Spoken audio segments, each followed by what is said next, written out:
Hey everyone, it's Nomad Flair here and welcome back to another video.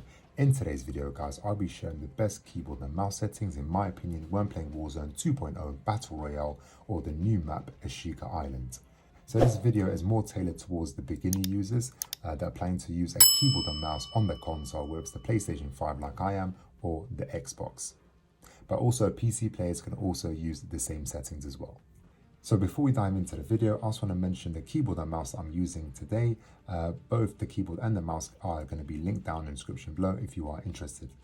In terms of the mouse guys, I am using the Razer Viper Ultimate, which is a wireless mouse. It can be used wired as well. It comes with a maximum of 20,000 DPI, so it's very, very sensitive, which is really nice. As you can see, you've got buttons on each side and you've got, of course, the main buttons and the scroll wheel as well. Okay, so again, like I said, this will be linked down in the description below. You can also change the sensitivity right here by pressing that button, which is really cool. And you've got a little compartment where you can store the USB, okay, where you can actually open up, okay, store the USB when you're not using it, or maybe you're traveling, store it in there, and then when you need it, I, for example, place it at the back of the PlayStation 5, and that allows me to use it with the PlayStation 5. Or I could use it wired by placing the wire into there in the top compartment there. And then moving on to the keyboard, this is the Keychron K2 version 2. It is a mechanical keyboard, which means it's not a massive keyboard that you usually get. It's quite small in size, compact. I really like that. Suits my, the layout of my desk, and I also use it for productivity as well. So this is again the keyboard that I'm using. It is also wireless. You can also use it wired. At the moment I'm using it wired because I need to charge the battery, and there are literally 20 or 30 different RGB modes that you can be using, as you can see. Okay, really cool. Anyway, we'll stick with this for now. All right, so let's dive into the settings. We'll head to keyboard and mouse. And the first thing we want to do, we want to make sure that the aiming input device is on mouse. Okay, initially it'll probably be on controller. You've got to change it to mouse. So when you're playing the game, okay, your mouse and your keyboard will be functional. And then scrolling down, this is the menu mouse sensitivity. This is how sensitive you want your mouse to be on screen, like what I'm doing right now. I keep that quite low at 1.95. The mouse sensitivity, okay, in game, very important. I prefer using anything between 5 and 6. I find that to be the sweet spot for me. And also bearing in mind the DPI that I'm currently using with my mouse right now is 2,400. The 2,400 and in-game mouse sensitivity around 5 to 6 will do really, really well. I highly recommend you try that. If you find it too slow, then increase it. If you find it too fast, decrease it. If you find it perfect, then that's great. It's going to go to show more. And of course, all of these settings right here, I keep them on the default, which is 1.0. Moving on to the ADS sensitivity multiplier. In case you don't know what this is, when you are ADSing, okay, you can, if you increase this, it will basically allow your weapon to sway more, okay, which can potentially hinder your accuracy. I prefer to lower my ADS sensitivity to 0.96. This helps my accuracy really, really well when I'm ADSing, and it allows me to lock onto my enemies much better. The ADS sensitivity multiplier, this also I have reduced to 0.95. Again, feel free to tweak it, see what you prefer. But for me, I like when it's slightly slower, so I'm able to lock onto enemies much quicker. The ADS sensitivity type I use is relative. Okay. Again, there are two options: is legacy and relative. See which one works for you, but for me, relative is the way to go. The monitor distance coefficient is 1.33. I believe that to be the default setting. I haven't changed that, and it works well for me. All of those are, well, that's off, so all of these, of course, are not going to be applicable. And heading down to the third person, I never use that, but if you do, I'll probably go with precision. Mouse calibration, I keep that on the default, so as you can see, those are the settings right there. All right, guys, and I'm moving on to the second tab, which is the gameplay. So, very important stuff here when it comes to movement. Okay, when crouching, I prefer to toggle. You can either toggle or hold. I hate to hold. I prefer to toggle, and then when I want to snap back out of crouching, I just press the button again. Proning, same thing as well. Toggle, sprint, tactical sprint behavior. You want to toggle. You never want to be holding because you want to be able to use your fingers, as soon as possible. So when you're holding, it does slow down your reaction time. Automatic sprinting is off. Tactical sprint behavior, I prefer to double tap. Some people prefer single tap, but for me, double tapping just tells me, okay, I'm going into sprint now. So yeah, it makes me understand a bit better. The automatic airborne mantle, I've got that off. I don't want to be doing that automatically, just jumping over things. That really pisses me off. The share, slide, and dive inputs, I've got that on shared. So shared basically means tap crouch or prone to slide and hold them to dive. Or independent will be crouch is used to slide and prone to dive. I just prefer the shared, to be honest. The invert slide and dive behavior is on standard. There's also inverted. Standard is the way to go. You tap to slide, hold to dive. Makes sense. We don't need to overcomplicate it. Movement advanced settings. I'm going to go into that right now, see a few things. So with walk behavior, I prefer to hold. You can toggle it, but I feel like I'm more in control when holding. The walking speed, this is entirely up to you. You can either go slow, moderate, or fast. I prefer moderate, just keep in between. So when I'm on a sprint, I take it to the next level. Plunging underwater. Again, plunge freely is the way to go. You look down and you move forwards and you plunge into the water, rather than selecting movement where you sprint and look down to plunge into the water. So you have to be in sprint mode. Sprinting door bash, I love this. I prefer to keep it on, especially if I know that there's an enemy on the other side in the room. I prefer to sprint and then kind of slide, and that causes the door to bash. And of course, it alerts the enemy or it kind of like surprises the enemy and I'm able to take them out. So I prefer keeping this on. If you're more of a stealth player, then you want to keep that off, but I'm keeping it on. Grounded mantle, I keep that on. Automatic ground mantle, that is off. Parachute auto deploy, I prefer to deploy my own parachute. I don't want the game to be doing that automatically for me, so I definitely keep that off. Hang mantle behavior, I go with movement based. I want to be in control as to when I climb up. I don't want it to be automatically done for me, hence why I go for movement based. The change camera side shared inputs, I keep on sprint, tactical sprint, and focus. Look key sensitivity horizontal, I keep it on the default, which is 1.0, and also the next one I keep it on default as well. Okay, heading back out of movement advanced settings and scrolling down. So the aiming down the sight behavior, with this I used to hold, but I actually prefer toggling now going forward. It allows me to free up a finger and maybe use that for something else if necessary. But yeah, when I don't want to aim down the sight, I just press the button again and that's it. Change zoom shared input. So again, sprint, tactical sprint, and focus. With equipment behavior, this is basically when throwing a lethal, a tactical, or a field equipment. I prefer to toggle instead of holding. Holding, I feel like kind of wastes more time. So I want it to be quick, rapid, automatic. So that's why I go with toggle. This is one setting that you definitely want to get right. And it's this one right here, which is pressing. You want to, as soon as you deploy from the airplane, as soon as you cut off your parachute and you land on the ground, you want to pick up loot as soon as possible. And if you're holding that for every single loot in front of you, it's going to take a very, very long time. So make sure that you are pressing. Weapon mount activation. I've got a weapon mount toggle. There's various different things that you can go for, but I just prefer to basically toggle it myself, press the button, mount, and then re-press the button to unmount, and that is it. Armor plate behavior, another crucial setting. With this one, you want to make sure it is not on the default, which is apply one. You want to be applying all your plates all at one time rather than pressing the button, applying one, pressing the button again, applying the second, and then pressing the button for the third time and applying the third. That takes a long time, and especially, as you know, with Warzone, it is fast paced. You want to be doing this as soon as possible, and that's why you need to be applying all. So moving on to combat advanced settings. ADS interruption behavior, I have that on interrupt. Depleted ammo weapon switch, again a very, very important setting. Okay, once the ammo in the weapon that you're using has been completely depleted, you want to make sure it automatically switches to your next weapon without you having to press the button to switch to your second weapon. So make sure this is on. This is vital, guys.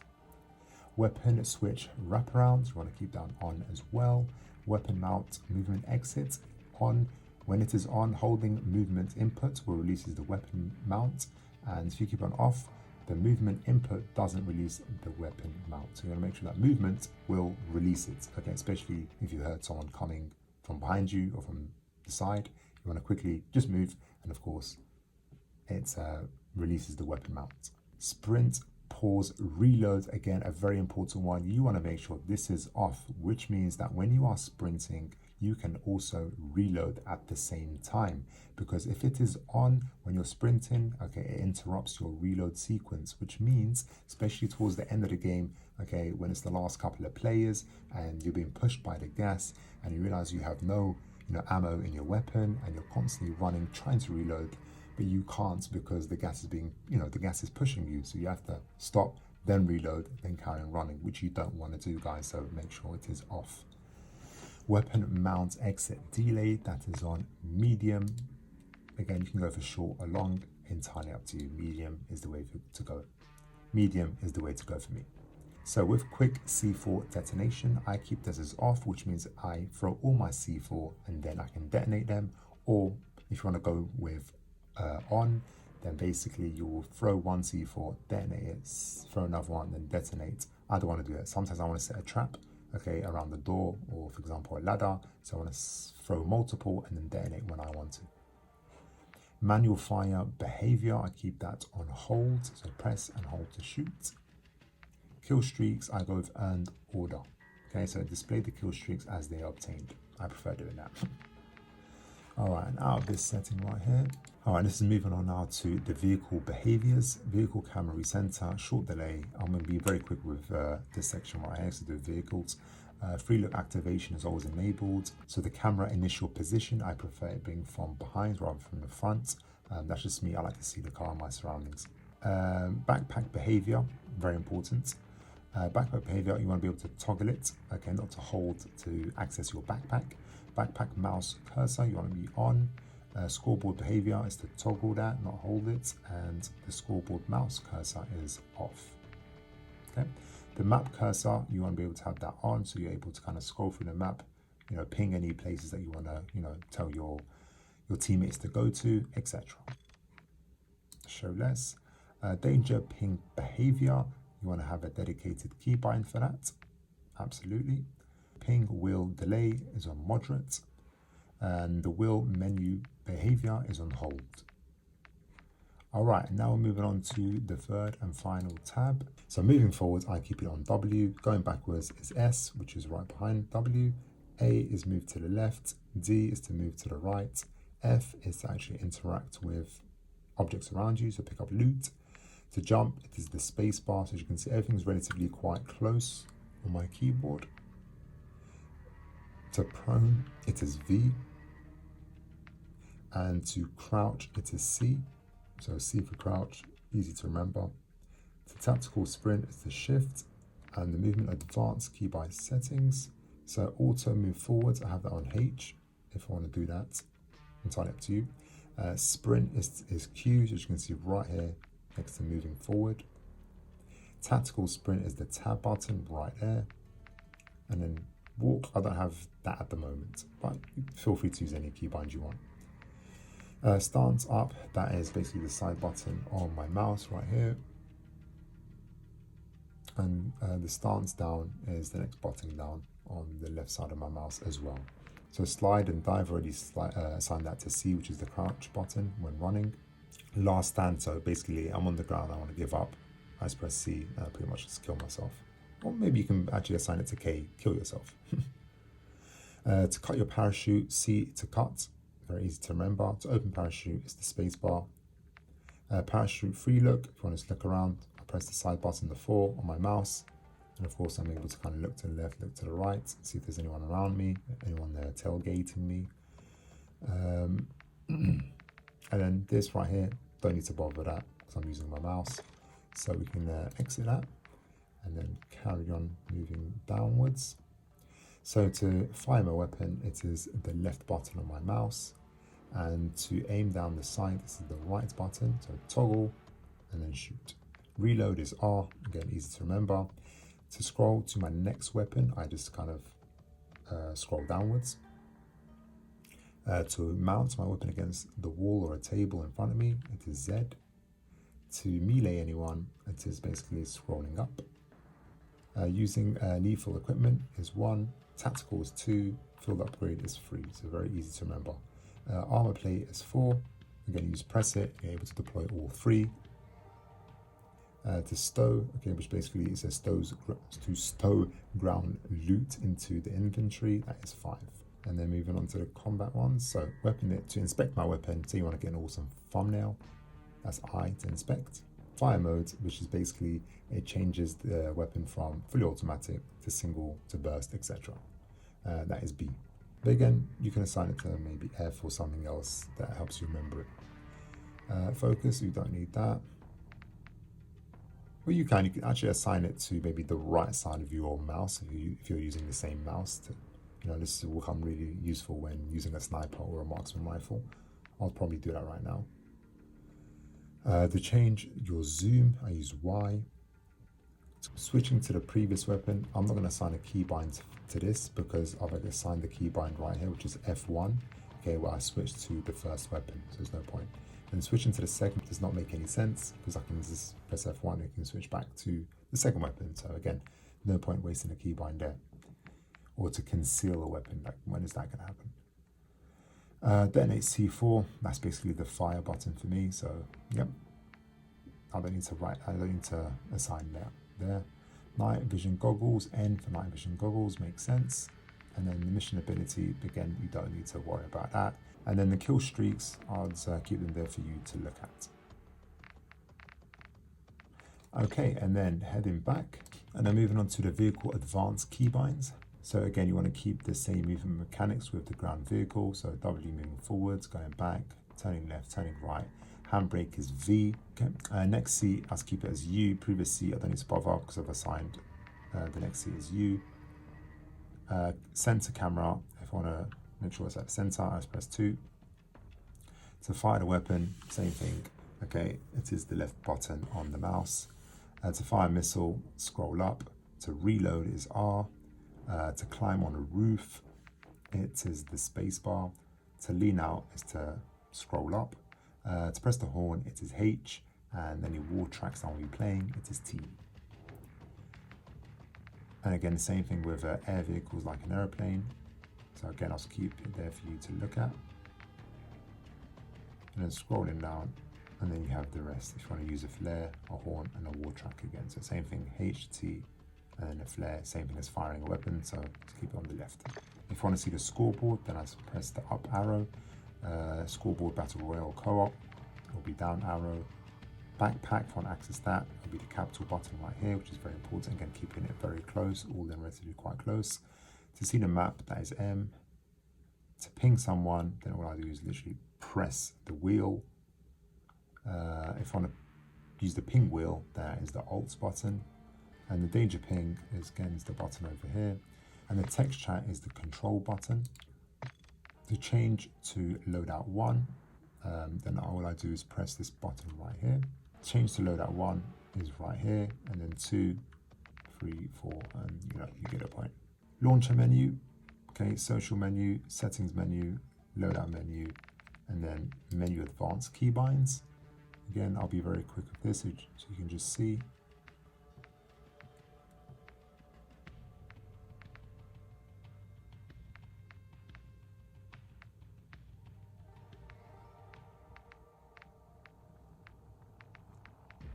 Again, these are pretty much all default. I don't think I've changed any of these. And then the last thing, guys, before we depart is the graphics. Okay, let's check that out quickly. So basically on-demand texture streaming. This is basically, I've kept that on. That allows high quality textures that are downloaded as you play the game, which is very, very important. You can set a daily download limit, entirely up to you, but my internet is quite strong, so I don't set any daily download limits. World motion blur, these two settings are ridiculous. I don't understand why people keep that on. Like, it will make you dizzy as hell, as you can see in the image on the right hand side. Definitely keep them off, both of them. You don't want your weapon or the world around you to be blurry when you're playing Warzone or multiplayer, unless you want to throw up. Film grain, you don't want any graininess, so keep that at 0. Depth of field, keep it as off. When it's off, out of focus blur effect is disabled. Basically, if you keep it on, your surroundings, as you can see in the image on the right hand side, it is blurred. And when anything's blurry, to be honest, I feel like throwing up. So again, maybe it works for you, maybe it doesn't, but for me it doesn't. I prefer, okay, when there's no blurriness whatsoever. So the image on the left is perfect for me.